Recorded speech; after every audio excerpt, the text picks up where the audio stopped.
Welcome to a place of wellness and healing for both your body and mind. Get ready to live a happy, healthy, energized life that totally rocks.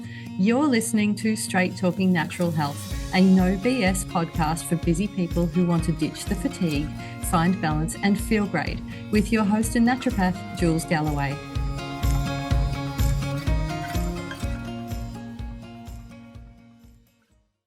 Today's guest is a naturopath who's been on this show before.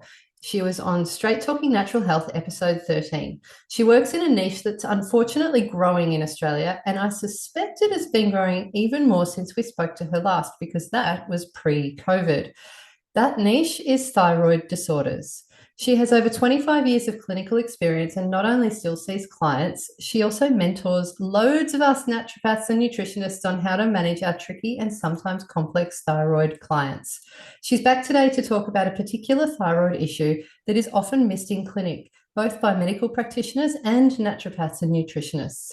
It can cause the signs and symptoms of hypothyroidism, yet it can be undetectable on a standard thyroid test. It's called cellular hypothyroidism, and I can't think of a better person to walk us through this today. So please welcome to the show the very lovely Tara Nelson. Hello. Hi, Jules. Thanks for having me back. Oh, I'm so glad to have you back because honestly, I'm not blowing smoke, mate. You are like the thyroid queen in Australia amongst us practices. Oh, thank you. Thank you. And as we were saying sort of before we started, is that, you probably hear my roosters crowing out there. I'm not even going to edit that out. I love it.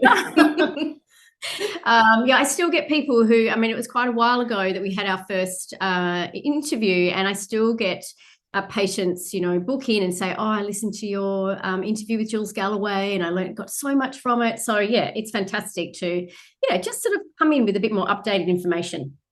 Awesome. All right. Well, this one is a really curly one today because it's something that even when I was starting out as a practitioner, I had no idea about. So what is this cellular hypothyroidism and why don't we know about it? Yeah, well, it's something that's been around for many, many years, but it's not one that's, commonly known, definitely not by sort of medical practitioners and some naturopaths as well. But it's the best sort of or easiest way to explain it is it's hypothyroidism triggered at a cellular level. So, we have those thyroid hormones, which are produced by the thyroid gland. So our thyroid hormones are our T4 and our T3.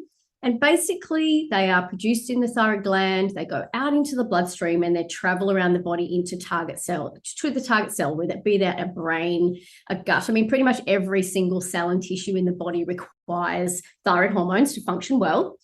But what happens is that the thyroid hormone comes up to the cell and it can't actually cross into the cell. So when we get a metabolic effect, that's when those thyroid hormones cross over into the cell, and that sends a signal back into the brain, and this beautiful feedback loop goes around and round, and it's that homeostatic balance.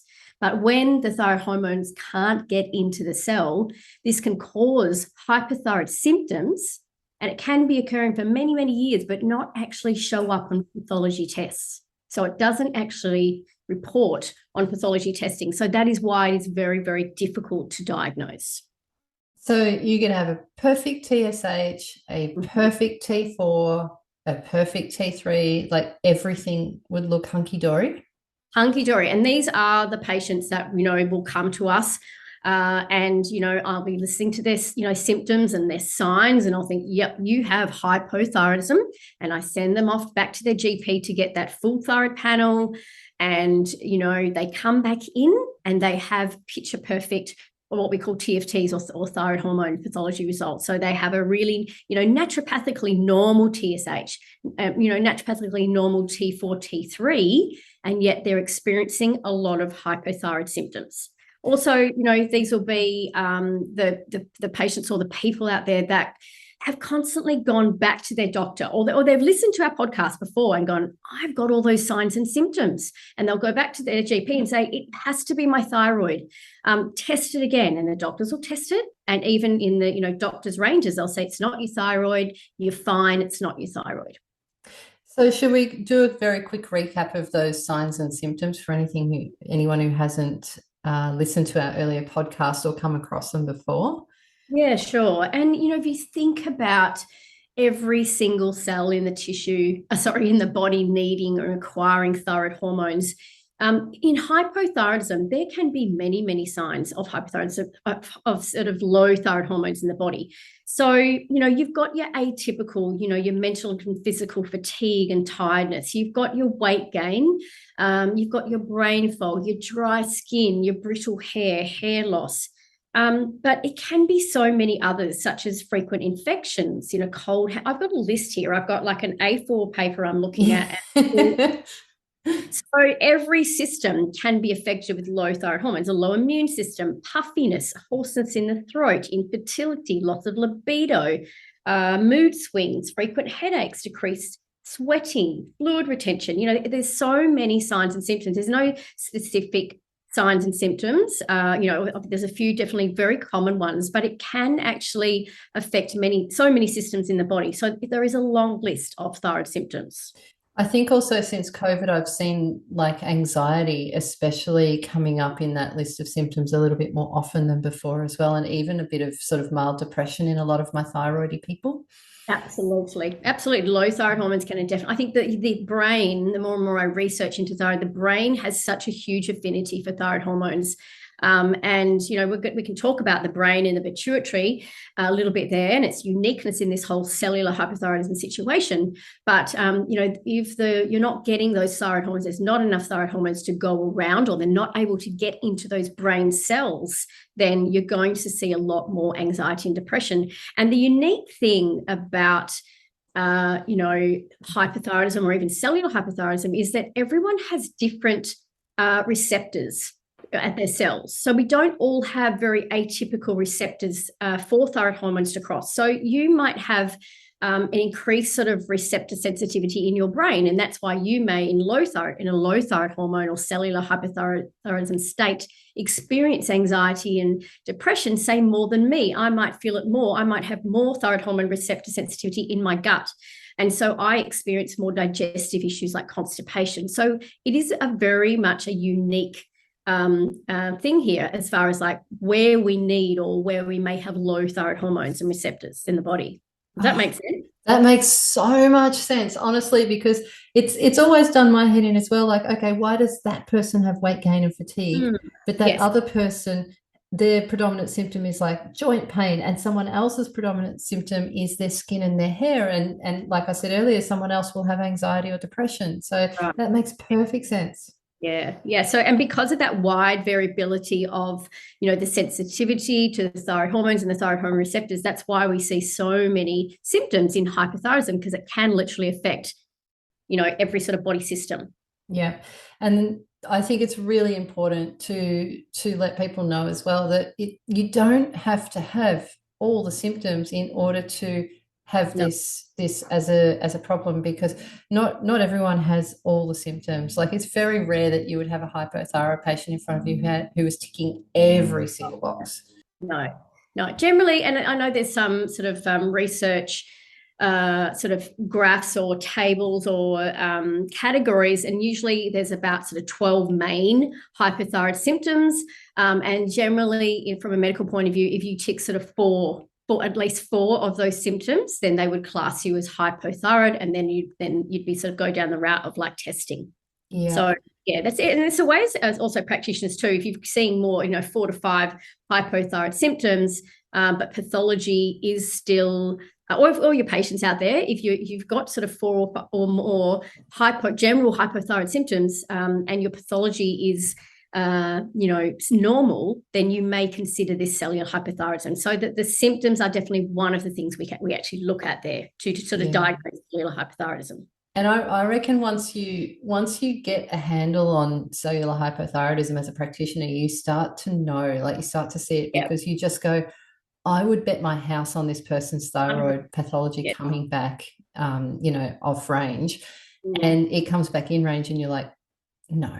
And you check the name at the top and you're like, oh, no, it is her. Okay. No. She's a walking, talking, walks like a duck, quacks like a duck. It's a duck. It's so funny. And I'm laughing because oftentimes I've actually gone, hang on, am I looking at the right test? the name. I mean, a couple of times I have got tests mixed up and gone, oh, actually, sorry, that's in the wrong pile. That is not you. But for these definitely cellular hypos, I go, oh gosh, no, that cannot be your thyroid results. But yes, it can be. Yeah. So how common is cellular hypo? Like how often do you see something like this happen? I think it's fairly common, it's definitely for those people that I'm really thinking that there's something going on. They're coming to me, especially if it's a new patient, and they're saying, look, I really think I tick all the thyroid boxes, but I've constantly been told my thyroid's fine. So then I will, go and have a look at those other signs and symptoms and sort of looked at, okay, what else is going on, and is it indeed cellular? So it is fairly common. Yeah. Which is really scary, because that makes me just think about how many people are walking around out there who have this, who explored the whole thyroid thing with a practitioner, got told they were fine, and went, I guess I just don't know what's going on. And if this is not diagnosed, if this is not picked up and treated and supported, it can then lead to a more permanent hypothyroidism. So once we start to see low thyroid hormones, so starting to see on pathology low thyroid hormones, and then the correspondingly rise in TSH. Once that pathology sets in, then you are experiencing what we call like a primary hypothyroidism. And then, your thyroid gland is really struggling. And once the thyroid gland has actually tripped on, be it just high primary hypo, or even leading more down the road to like a autoimmune Hashimoto's, we can do a lot of support through diet, lifestyle, naturopathic treatments. But once that gland has been switched on like that, and you're seeing that, glandular pathology, it's quite permanent. You can definitely get it down to really good results, but you've always got to support it. It's always there, and then it's always susceptible of being tripped on again. So we really want to pick up cellular and then prevent it progressing, because we can definitely indeed do that. Wow. It's almost like the cellular hypothyroidism becomes like this self-fulfilling prophecy. Yeah, it can be, for sure. It definitely can. All right. There's no test for this, though. Well, we can. There are a couple of ways we can sort of look at it. So we can look. So what happened? Let's have to sort of have a talk about what happened. So with what we're seeing in cellular hypothyroidism is, as I said before, mainly, so our thyroid gland makes mainly T4, right? And then that T4 has to cross over to the cell where it has that conversion to T3. And then that T3 gives that beautiful metabolic effect in the cell. And then that feedback loop goes back to the brain to say, yeah, we've got hormone adequacy here, and everything sort of stabilizes. What we know about cellular hypothyroidism, and what we know about thyroid hormones getting into the cell, is it's very much what we call energy dependent. So we need, every cell in our body needs to be really quite healthy and have good energy. So really good, what we call mitochondrial function within that cell for those thyroid hormones to cross. Now, the interesting thing is that T4 is much more energy dependent than T3. And a thyroid gland makes predominantly around 97% T4 and around sort of like, the rest 3% T3. So it's a lot of T4 that needs to cross into the cell, and the cells need really good energy. So I just want you to sort of think about here too, Jules, throwing this in the mix, is that how many patients are taking T4 medications? Oh God, so many. So many. And that is, it's all T4. Levothyroxine, thyroxine, Urostic, all Oroxine. They're all T4 based. So our patients or people need to have really good cellular energy to get that T4 into the cell. So therein lies the problem. Now, what we know a lot about cellular hypothyroidism is if you have what we call, an energy deficit or a condition in the body, and this is sort of another big diagnosis of cellular hypothyroidism, is when we're seeing conditions characterized by low energy in the body. So those things, if you think about when we age, our cells become more fatigued, obviously chronic fatigue syndrome, fibromyalgia, chronic infections, stress, HPA dysfunction, high cortisol is a big reason that gives us very quite fatigued cells and low mitochondrial energy. Inflammation, some other ones here, such as insulin resistance, diabetes, obesity, depression, all these neurodegenerative diseases. So these conditions that I've just talked about are associated with a low energy state. And therefore, we're going to see reduced transport of that T4 into the cell. So whenever I'm thinking cellular hypothyroidism, so number one, I'm looking at signs and symptoms. I'm sending them off to pathology. They're coming back with those normal thyroid hormones. So then I'm looking at, okay, what else is going on in the body? And if they are indeed experiencing any of these low energy states, how many people, like with COVID and the past 2 years are suffering from anxiety and a bit of depression? How many people have, suffer from migraines or headaches or, cardiovascular issues? So that's the sort of next step, is there anything else going on? Because all those conditions point to a low cellular state, and that's going to prevent that T4 getting into the cell for conversion to T3. And when you reeled off all those names of all those conditions that could be related to a low energy state, I was just like, she's just described all of my clients. 100%. That's everyone who comes to me has one of those things. Yeah, exactly. So we're thinking about testing, what we can do. So we think about, what happens when that T3 is not really, that T4 is not getting to the cell. Like T3 will get over to the cell quite readily because T3 is not as energy dependent as T4. So it's the T4 that's actually energy dependent. So what happens, a lot of it is that, and another reason maybe we can talk about why it isn't picked up on blood tests before we talk about some testing that we can perhaps look at, is that when people are in that very low energy state, so any of those conditions that we talked about, there's generally going, like we think about HPA dysfunction or chronic stress and high cortisol, we're generally going to see low thyroid hormones. There'll be a lower, even at a slight sort of rate adjustment, a lower baseline thyroid hormones anyway. And then when it doesn't get into the cell, it might just bump up those hormones a little bit. Do you know what I mean? Does that make sense? Yeah. And then, these low baseline people, I always think, is that sort of around sort of your 12 and a half, 13 people who come back with their T4 readings. Yeah, that's right. And then, but with the cell, with the thyroid hormones not getting into the cell, it might just bump them up a little bit. So it might raise them a little bit. So it sort of like levels out the playing field there. The second reason is that why it doesn't show up on tests is that when our T4 can't get into the cell to be converted to T3, a lot of it will go off to reverse T3. And that's actually a biomarker that we can test for. So if we're seeing overall a higher reverse T3 to T3, we call that the reverse T3 to T3 ratio, then that can tell us, that can be another sign and symptom of cellular hypothyroidism also. But there's another really cool reason, and this is so exciting when I did my research about this and found out about this, is that the pituitary, so when we talk about, thyroid hormone metabolism or anatomy and physiology in the body, in response to low thyroid hormones, the hypothalamus sends down TRH, a little marker, to the pituitary to tell the pituitary gland to send down TSH to the thyroid stimulating hormone to the thyroid gland to produce more hormones. There's low thyroid hormones in the blood, so that feedback goes back to the brain and the pituitary, send down TSH. But interestingly, and then the thyroid gland will make more hormones. They'll go out into the bloodstream, cross over to the cell, fix up those low thyroid hormones, and then that message will go back to the brain. But here's this really interesting thing: is that the pituitary gland has its own receptors to T3. So it's almost like in low thyroid hormones, the pituitary is able to bump up its own T3 levels. It has its totally different thyroid hormone receptors than the rest of the body's tissues.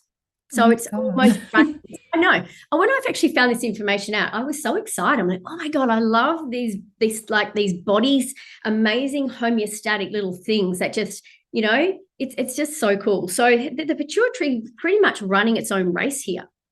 So nice. It's got its little backup plan. I love it. Plan. So that is why, that's another key area why we don't see it reflected in pathology. We would think if that, T4 is not crossing over into the cell, that would be reflected. And the pituitary would go, oh, yeah, I'm seeing that, I'm hearing that, I'm going to send down TSH. But the pituitary is going, I'm sitting here and I'm fine. What are you talking about? So it doesn't. I got enough. Screw the rest of you. So that is why it's not reflected in. So we're not seeing a higher TSH in response to those low thyroid hormones as well. Because the pituitary is only looking after number one. Nice. So number one, which is kind of important because the brain is a really, essential area to have, good T3.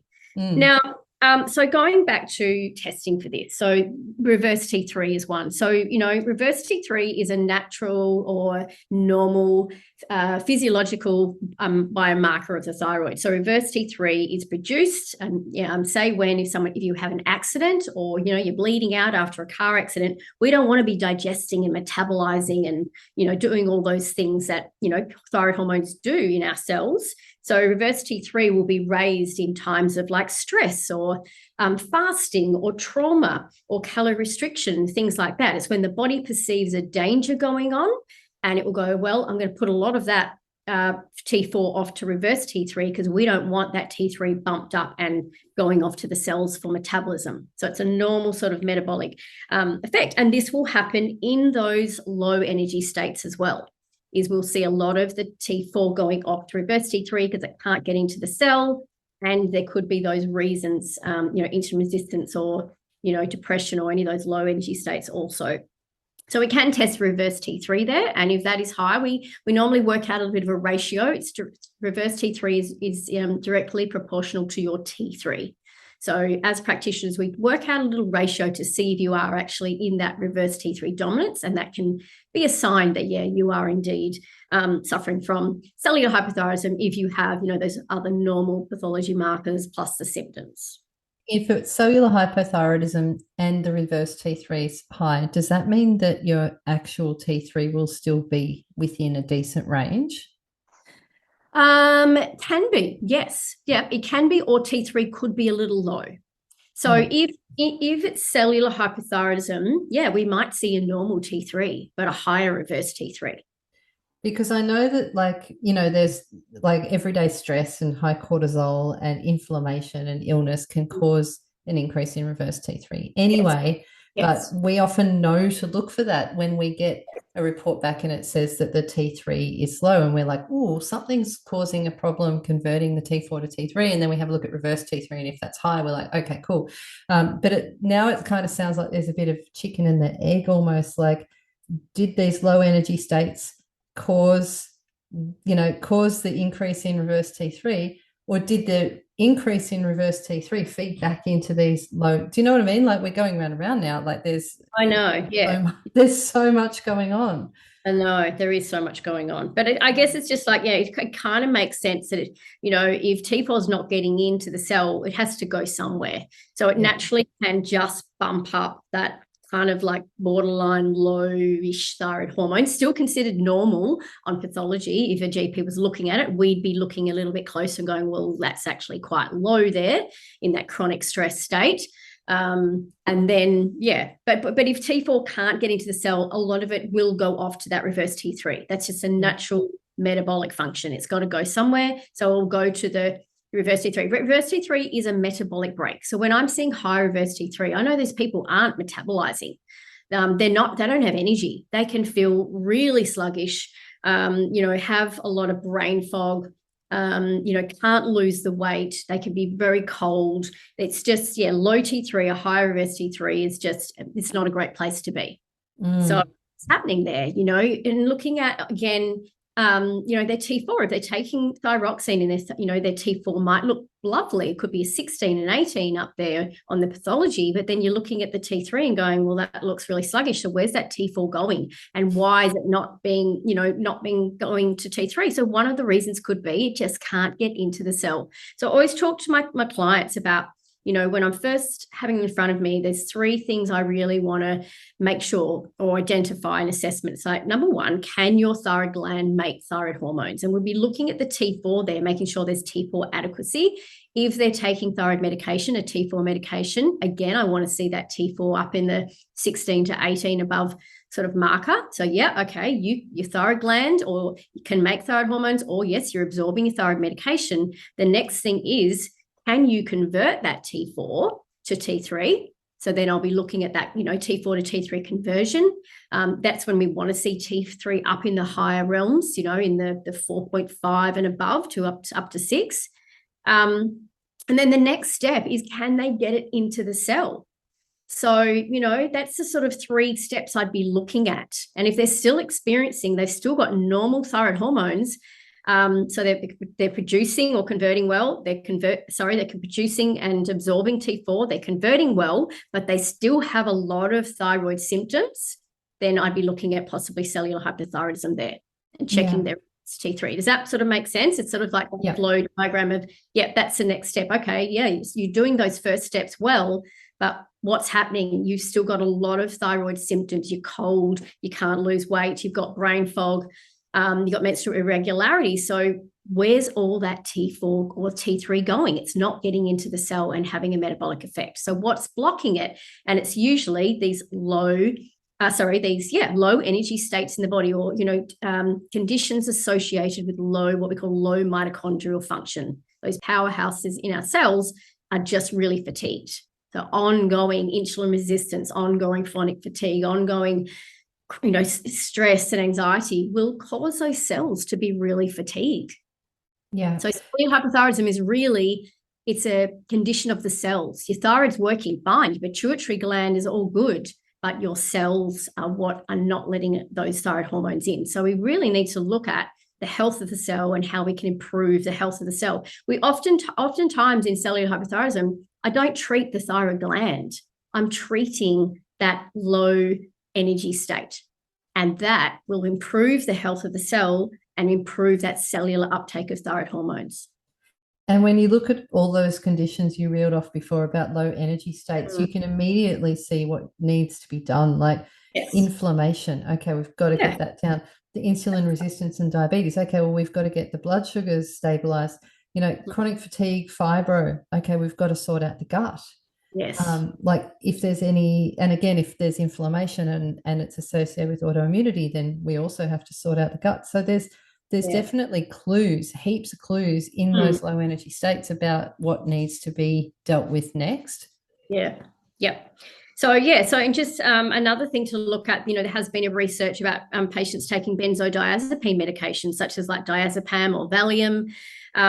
There's basically those medications can also inhibit T3 uptake into the cells of the body as well, and don't have an effect on that T3 into the pituitary. So that was just one sort of research study that I put down there. So there's many things that can affect that cellular uptake. But just going back to the testing, so we can look at reverse T3. Another little test we can bring in, which is great for people to do at home, is the basal temperature tracking, and that, taking that temperature first thing in the morning and recording it. We're looking for,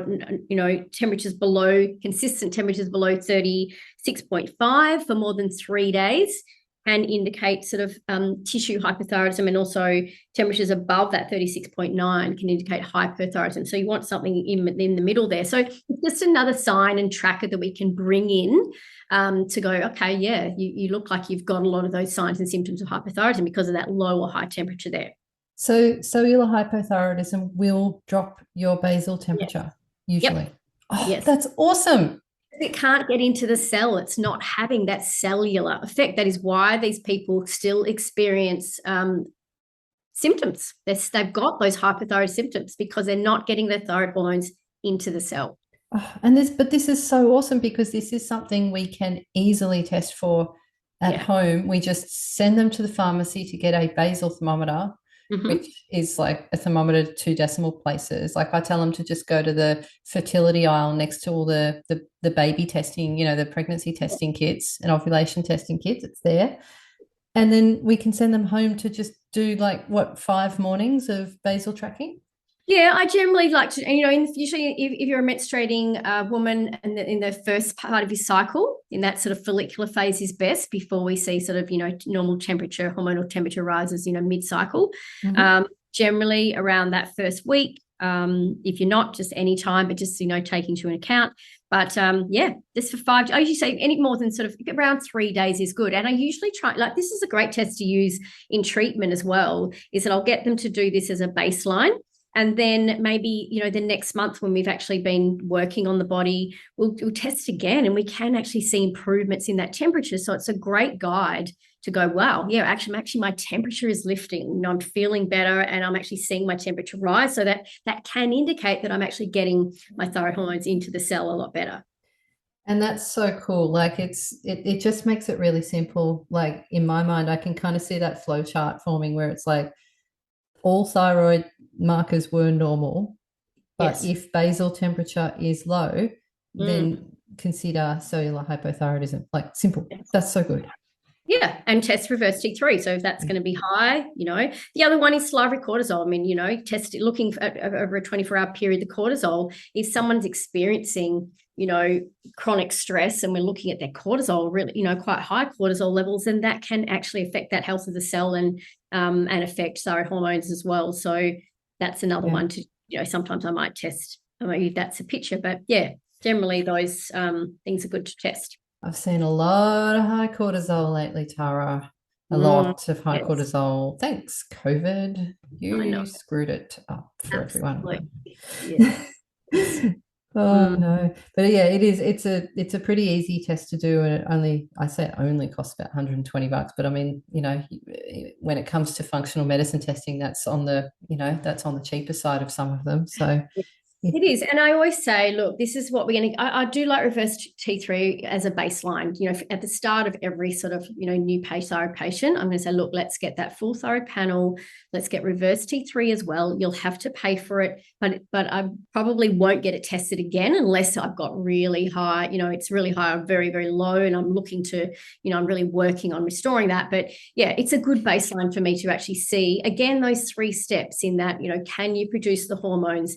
Are you converting it? Are you getting it into the cell? It's a really good info, piece of the thyroid puzzle to look at, to have at that baseline to go, right, yep, that's high, that's low, or that's normal. And then generally don't go there again, because it is a bit of a cost. yeah, absolutely. And then I guess if we're doing all bells and whistles, or we're looking for the root cause of the cellular hypothyroidism, I guess we could also look at like inflammatory markers. We could Yeah. look at gut, like we could do stool testing for the gut. We could do blood sugar markers, etc. Yeah. as well. Exactly. Yeah, identifying what's going on underlying. It's a very cellular hypothyroidism is very much driven by underlying conditions. They're just thinking if they've got one of those conditions, it's their cells are really quite fatigued and they're just not responsive. Those thyroid hormone receptors they're energy dependent. So we need good energy for thyroid hormones to cross over into the cell. Yeah. You mentioned gut a few times as well. What's the role of the gut in all of this? Like, should we be suspecting gut issues when we see someone present with cellular hypo? Yeah, possibly, particularly in that inflammatory response as well. So if you think about a lot of those conditions, and as you said, and a lot of them are to do with inflammation. So, I think inflammation is just that, that big boy, and that key to just identifying and working with so many of our patients, whether it's a thyroid condition or not. And the gut is going to be, if the gut is not working well, if there's dysbiosis, if there's, inflammatory bacteria there, if they're having an inflammatory response every time they eat food, then that's just going to be driving so many of those poor cellular conditions. So yes, the gut is huge. I always think about the gut as a place of like conversion as well. So we need really good gut health for thyroid hormone metabolism. So that would be considered along the, those 3 steps I talk about. But I think the gut, if it's it's not working. And also think about the gut too in hypothyroidism, constipation, or when you're experiencing low thyroid hormones, and especially if you're not getting them into the cell, then everything's going to be very slowed down, and the gut and motility is going to be slow. So we can see things like SIBO, we can see things like constipation. Interestingly too, there again, that points me to, when I think of constipation, I think of poor clearance of estrogen. When we have high estrogen in the body, then when the thyroid hormones leave the follicular cells from the thyroid gland and into the blood to travel to individual cells, they're actually attached to a protein called thyroid binding globulin, or TBG. And they're not actually able to be converted to or get into the cell until they sort of reach that target cell and then cross over. So TBG releases them. But in the presence of high estrogen, so if you're seeing low thyroid hormones causing constipation, which the bowels actually remove a lot of excess estrogen from the body, in the presence of high estrogen, so if someone's on the pill or HRT, this is something else to be considered, more TBG will be produced to bind onto estrogen. And the more TB that's produced in response to excess estrogen, it's going to bind onto more of that T4 that is released from the thyroid gland. When T4 is bound to TBG, it can't be converted. So, so I would be thinking of gut there. Whenever I'm seeing constipation in my clients, that's one thing I'm going to be looking at. Have they got thyroid hormone adequacy? Are they getting that sort of thyroid hormone getting into the cell and really improving the constipation picture? It will help a lot of that cellular as well, because we want to really decrease that thyroid binding globulin. So we've got more T4 to actually be converted. Yeah. So many things to think about. I guess this is not a DIY project, kids. This is go let your naturopath pick through the process bit by bit, because it's like, now we're looking for estrogen excess as well, estrogen dominance as well. So yeah, there's definitely going to be like a flow chart to work through on this one. Yeah, absolutely. But I guess at the end of the day, it's if identifying that if you're that person that just feels like they've got a thyroid condition and they just keep getting told you don't have one, your TSH is fine, your thyroid hormones are fine, then look down the path of perhaps getting that reverse T3 tested, perhaps doing some metabolic temperature testing, perhaps think, do you indeed have one of those, are you chronically stressed, are you inflamed, do you have fibromyalgia, any of those, insulin resistance, all of those things that can decrease the energy of your cell and really affect those thyroid hormones getting into the cell. So then, there are a lot of things to consider, and that's where a good practitioner will really pick through and identify all those issues. But if you've kind of like getting alarm bells listening to this going, that's me, then don't worry, that there'll be plenty of people saying that right now, I think. Look, unfortunately. And I think I've tried to sort of like try and keep it quite basic. There is lots of things to consider for sure, but you don't have to, as a patient, you shouldn't have to worry about that. You should be seeing someone that's actually going to go, right, yep, that's going on. But really in this sort of case is that, the good thing about cellular hypothyroidism, I guess, is it's not a thyroid issue, it's a cellular issue. So just correcting those underlying drivers can really help health of your cells and, enable those thyroid hormones to get into that cell. Yeah. Do nutrient deficiencies make this situation worse? And if so, which nutrients do we need to really consider? Because I have a feeling some wise lady who runs the thyroid program mentioned iron in said thyroid program. Oh, yes, iron definitely is very important to get the thyroid hormones into the cell. Another one is vitamin A. So vitamin A is required to activate those thyroid hormone receptors to enable the thyroid hormones to get into the cell. Vitamin A is a really, really specific one. A little bit of a red flag there is, or a bit of a tip is, if you've ever taken T3 medication, then, check your vitamin A levels, because the higher the T3, if your vitamin A is low, then you won't be able to get it into the cell. Vitamin D is really important as well, because that, helps with vitamin A metabolism. But iron is another one. Iron is just one of those really key nutrients, and it seems to be deficient in all my hypothyroid women and Hashimoto's women. They've all got low storage iron ferritin levels. Iron is important in all parts of thyroid hormone metabolism. From that, again, those 3 steps I talked about, iron is important for that TPO enzyme within the gland in making thyroid hormone. Iron is important for conversion of T4 to T3, and iron is needed for the uptake of T3 into that, or T4 and T3 into the cell. So iron is huge. Yeah. But vitamin A has a real specific on that receptor level there as well. Yeah. And just for anyone who's got chronically low iron and they're ticking all of these boxes in this podcast, I would definitely say in clinic I've seen huge links between gut issues and SIBO and low iron, and the clincher for me. Yeah. Low thyroid hormone levels, it's all connected. Absolutely. And the clincher for me is when they tell me that they eat enough red meat. and their iron levels are still really low. I'm like, well, you're doing everything right. Where's it going? It's not absorbing. Okay, where is iron absorbed? Oh, look, small intestine. That's where it goes across. Right. Now we need to know where to look for the problem. So that's good. But yeah, I've seen, and I'm sure you do too, like there's a huge SIBO and Hashimoto's connection in clinic, Yeah. definitely. Yep. Yeah, for Yeah. sure. Cool. All right. What are some steps that we can take straight away? I guess step one is phone your local naturopath. But how do we find a pracky who's across this? Like I said, like a few years ago, I didn't know about this, right? Mm. So I worry that like if we just tell people to go to the practitioner, like we want them to be a practitioner who's done good training on this, probably your course. But at least know that there is such a thing. So what are some questions that people can, ask respectfully of this practitioner to make sure that they're going to know what to look for? Yeah, well, I'd be asking them, have they treated a lot of thyroid condition? Is it their niche? I think what I'm really finding these days, Jules, is that, and I love this, is that a lot of practitioners are niching into, specific areas. Yeah. I get a lot of referrals from clients that, say, oh, I've got this tricky thyroid case, or I've even got this thyroid case. I just think she'd be better off with you. And I'm doing the same as well, referring a lot of clients. I go, do you know what? Yeah, you can go over here and look, there's a person over there I think that's much more important for you for your sort of condition going on. And so that's sort of something I think that's happening, which is quite exciting, but also just asking the questions of, do you sort of, are you fluent around thyroid conditions? Have you heard of cellular hypothyroidism?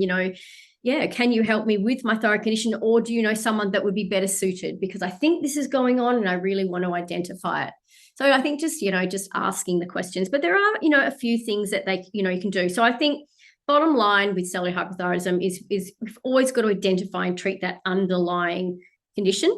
So that low energy, chronic health or comorbid condition that's going on, if there is like hypothalamic pituitary adrenal dysfunction, what we call HPA dysfunction, or chronic stress. I mean, bringing in things such as exercise, meditation, and sleep, just those three things. If you're not sleeping, your cells are not going to have lots of energy. You're going to be mentally and physically fatigued if you don't sleep. So working on your sleep, doing some exercise if you're not too tired, bringing in some really beautiful lifestyle, meditation, being in nature, all of those nice things.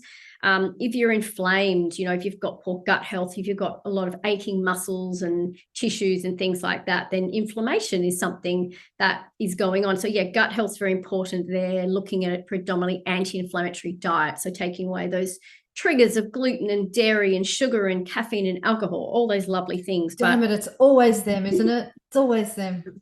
Yeah, or focusing on one, if you really feel like you react to gluten, then get rid of it for a while and see if that's, I found clients have had the dramatic results I've seen from clients when they give up gluten. It just astounds me every time. I don't know why it keeps astounding me, but I just absolutely love it. I do 4 days in and their body aches and pains have gone. They can think clearly. Their gut issues have settled. It's amazing. So just picking your thing and finding, okay, what's going on. Again, looking at those, making sure your iron's adequate, vitamin A and vitamin D. There's a lot of things like, ubiquinol and antioxidants and resveratrol and fish oils, really good quality fish oils that can actually help and improve that cellular health that we can actually bring in directly. But I think, what we talked about before is reducing inflammation is huge, because those cells and tissues surrounding that inflammation will really have decreased uptake. So, gut and anti-inflammatory diet and things like that. But sleep, sleep is huge. Sleep is the anti-inflammatory lifestyle tip, I would say. And just one thing that we probably haven't mentioned is another big driver of cellular hypothyroidism is fasting and calorie restriction. And I have been having this conversation a lot lately.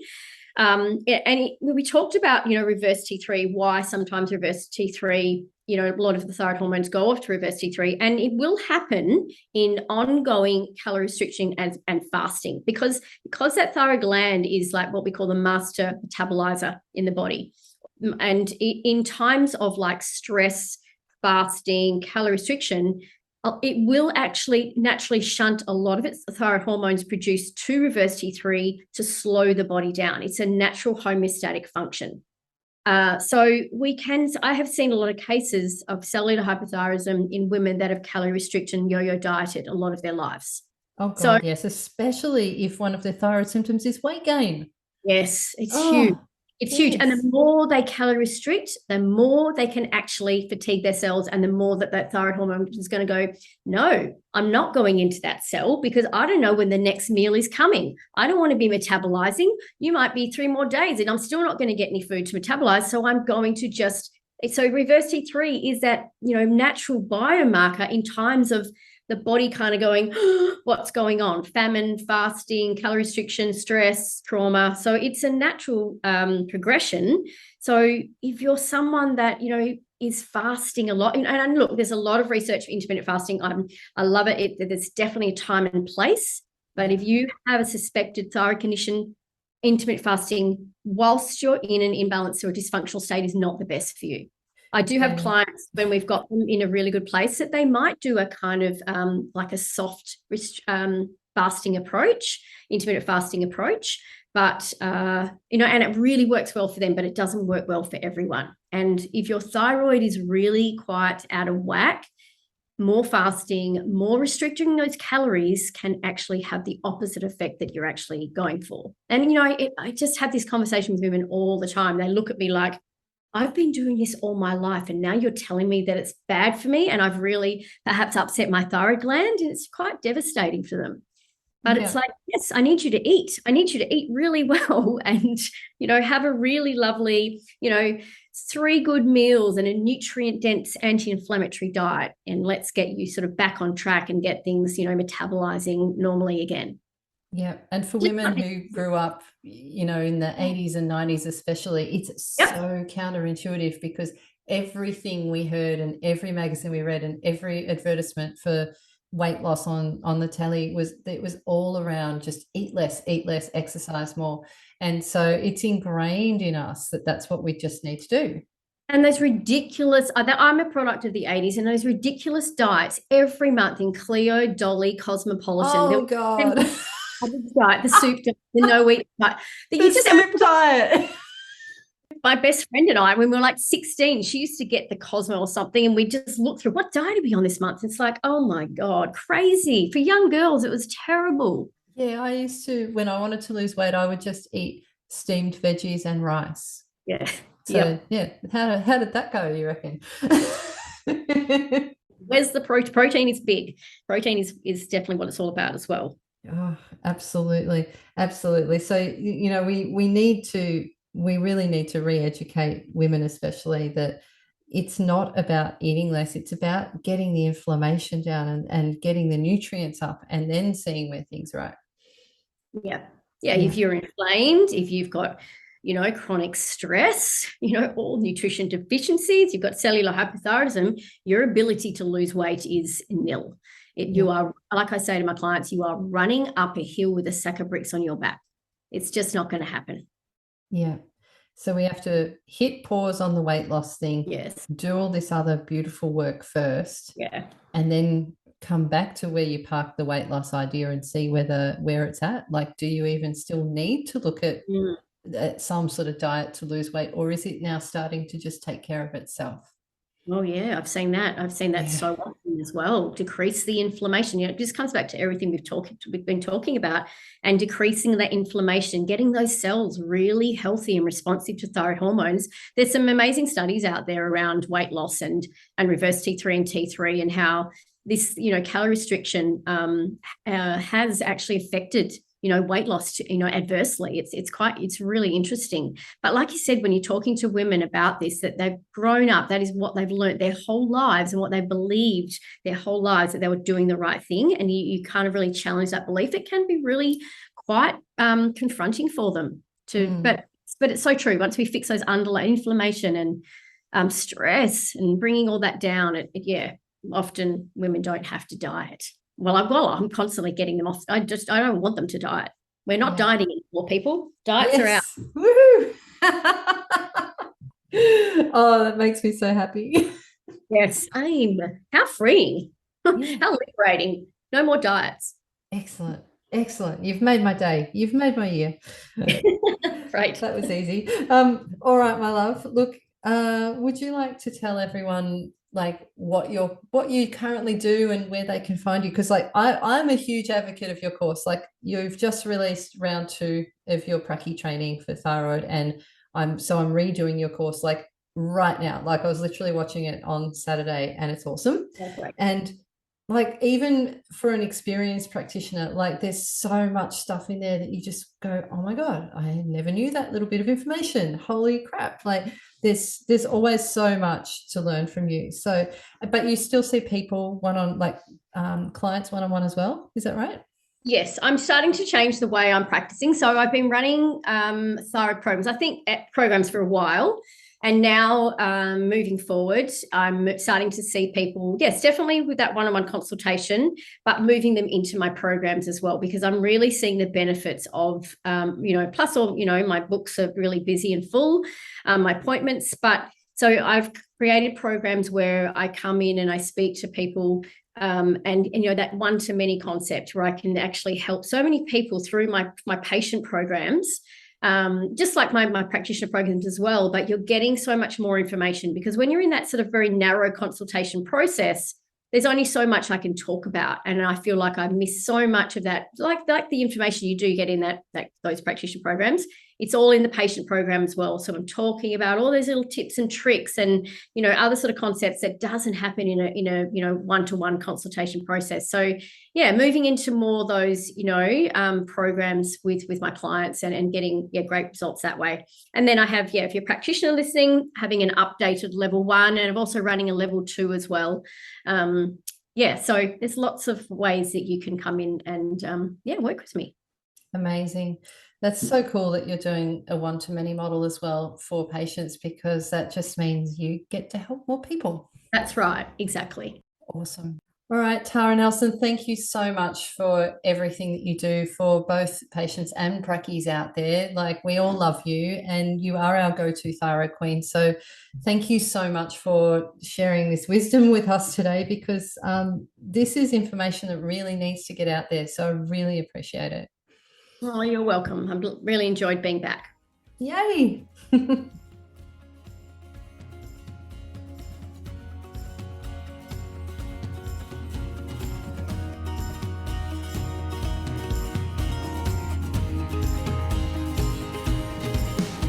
I hope you enjoyed listening to Straight Talking Natural Health. If you liked what you heard, make sure you hit subscribe so that you're the first to know when new episodes drop.